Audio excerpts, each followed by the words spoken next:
My friends, I want to fill you in on our jam last night. I want to tell you about an early 1900s mandolin that just walked in the shop yesterday. And I've got a viewer gift and a little bit of viewer feedback that I'd like to tell you about. I'll tell you about all of that right after this.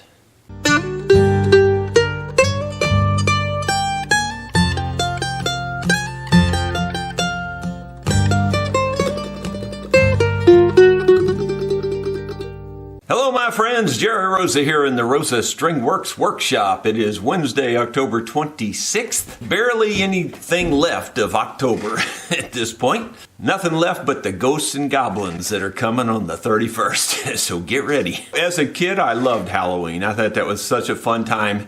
And I don't mean it from the pagan side. I just mean from the fun kid side. You know, you dress up and you go get candy. I mean, it was awesome, you know. What could be more fun? And I know the kids these days still like that from that perspective. Well, here's what walked in the door yesterday. Rick and Debbie from Cincinnati, Ohio. Got up at 4 a.m. yesterday morning and drove all the way here. In fact, here's a clip about that. Hello, my friends. We've got visitors in the shop. Rick and Debbie Smith from Cincinnati. They drove, you left there at 4 this morning, right? Yes. Wow. Yes. They came straight through and it's not yet 11. That's a long drive. And I'm surprised you made it through Indiana with all the road work that they do. I think they've got it in a little better shape now. A few years ago, it was horrible. They brought the coolest old mandolin. Now, you might say, well, this looks like the one I have up for auction right now. And it kind of does. But this one's cooler. It's really cooler. First of all, it's got really nice inlay up here. That's the real stuff. You know, it's pearl. And after that, it's got, you know, it's pretty much original, but look at that tailpiece. Now, isn't that cool? And as soon as I saw that tailpiece and then the label inside, can you see the label? I don't know if the camera and everything will show that label. That's the older label and that older tailpiece. I knew it was a much older mandolin. And tell them what you think it is. Go ahead, Debbie. Well, the years you looked at that. We believe it's between 1902 and 1912. I don't doubt it. It looks like, it really looks like it could be. Now, it has had the back repaired, and you can see the backs have been done well. Whoever did it did a really good job. But of course, it doesn't quite match the rest of it on the sides and all that. But they did a wonderful job, and they had the back off, and they really matched it up really well. So that part's really good. The rest of it, as far as I can tell, it looks real original. The bridge, the pick guard, pretty much everything looks really original. The reason they brought it is that the peg head here is split right down the middle and it's loose. You can actually feel it flex. And a little bit of the pearl on the Gibson is missing. And we're going to see what we can do about trying to fix all that back up and make it match just as good as possible. In other words, this is also kind of like a ditch through here. It's low in the middle and high on the sides. So we're going to try to flatten that back out and fix that back up for them. And it's going to be an interesting restoration if we can do that. And when I say restoration, just the peg head restoration is what I'm talking about. But it's a pretty darn cool old mandolin. I think this is probably the oldest one of this style I've ever seen. Well, I thought I'd just try to play this for you just a little bit before we go into major surgery. These old mandolins, they all have their own sound, that's for sure.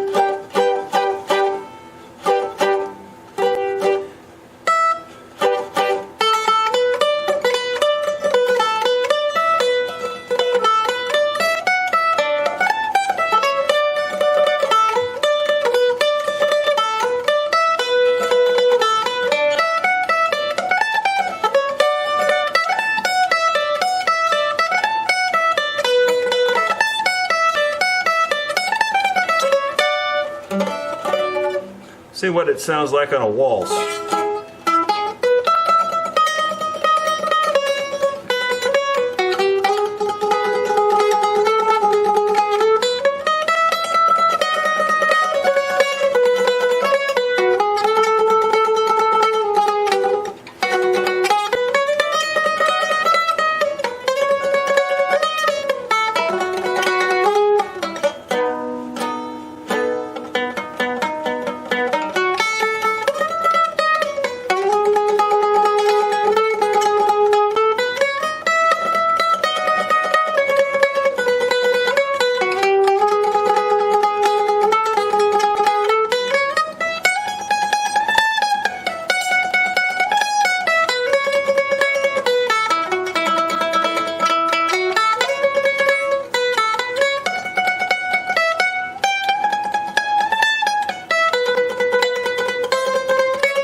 got a very nice sound to it. It's a little bit sharp on the intonation. In other words, the bridge is just a little bit close that way.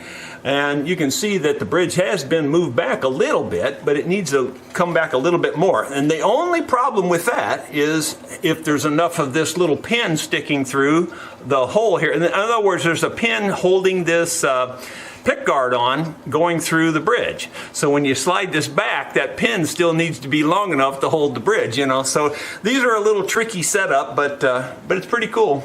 I'm really glad I got to see it and play it here, so hopefully we can fix this part. Hope you enjoyed seeing the clip from Rick and Debbie there. And as you can see, it's I've done some work on the peg head here. The peg head had split down the middle. It had a seam there, and so it split at the seam. And you could actually open it up. It was that loose. And so I took the strings off of it, and I glued that up with tight bond, flattened it out, because it had developed kind of an under V, like in the middle there. So I flattened it out with a board, glued it together with tight bond. Then I started putting the inlay back. Now, I haven't dyed this yet. There's some filler in there, but the inlay is back. There were a couple of large inlay pieces missing, and I've put them back.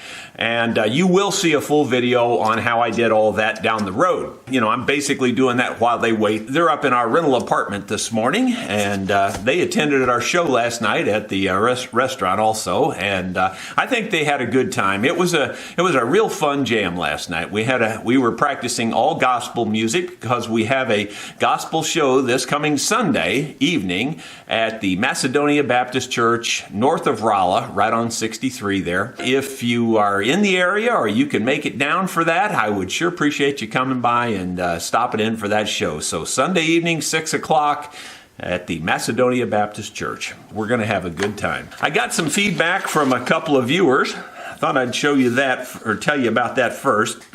Let's see. A lot of my feedback comes back, my biggest fan. I guess I keep getting it from the same guy all the time.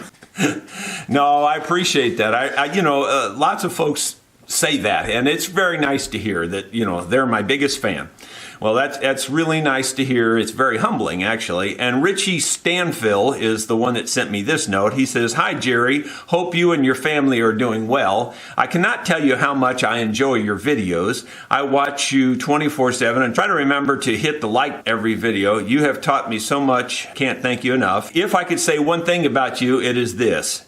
I've watched enough of your videos to know you try your best with every instrument and everything to the last detail. Please keep those videos rolling. Wish I was talented like you. I'm sure you are in your own right." And then he went on to ask about our t-shirts, and unfortunately we don't have the t-shirts any longer, at least not right now. We may eventually go back into those again, but for the moment we're not doing the t-shirts. But thank you very much, Richie, for the nice note. Another note came in. This one is from Barry Benson, and he says, "Jerry, again, I want to thank you and your team for sending me the link to load the program." He was having difficulty finding the training program. I don't know if he didn't get the link or something else happened. Maybe it went in spam. I don't know. But we sent him another link to it so he could download it. He said, "This program, thanks to you, has opened my eye to the mandolin learning like nothing I've ever encountered.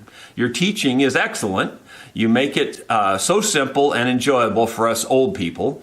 And believe me, I'm thick-headed." That's what he says. So he just goes on. It's very complimentary. Thank you very much. And he says, "Thanks for teaching an old dog some new tricks." Barry Benson, I really appreciate your note. Thank you very much for the kind words. And I hope that that mandolin training works out really well for you. If you've been struggling with learning how to play the mandolin, anything I say about that is self-serving, so it's hard to say anything without sounding like you're bragging. But honestly, with all the feedback I've received, plus all the people I've trained face-to-face, etc., I know that the way I teach the mandolin is the simplest way you'll ever learn it. There is no simpler way to learn mandolin, period. So if you're struggling with learning the mandolin and or you just want to know more about the Nashville number system, you'll find all kinds of information on it in the way I train the mandolin. It is so simple that anyone with any amount of musical talent at all. In other words, if you can keep time, you can play the mandolin if you buy my training. I promise you, and I'm not exaggerating. Let's see. The next thing is a gift, a viewer gift from Scott Roberts, and he's from Salem, Oregon, according to the box here. Scott sent me this. And you look at it and you go, well, what in the world is that? So what this is basically that. It's a Dremel tool bit holder. But of course, it's with a musical theme. So I thought that was pretty clever. He made it out of an old piano that was, scrapped or whatever. So I thought that was kind of cool. Now, if he'd have made it with 13 white keys across here, I could show you how big my hands are. You've heard me say I can press down 13 white keys on a piano. You ought to try that sometime, see if you can get down 13. He goes on to say he's made some of these for other people and that he subscribes to the channel and he really enjoys it very much. He said this is just a small token of appreciation for the entertaining and educating. And he says, keep up the good work. Very nice fella and very complimentary, and thank you very much. I'll put this down in my Dremel drawer and it'll start getting filled up. There's no doubt, because I got tons of bits and things that, many more than this actually. So I'm sure I'll fill this up with all the extra stuff I have. I believe that's going to be it for today. So we will see you tomorrow. Thanks for tuning in.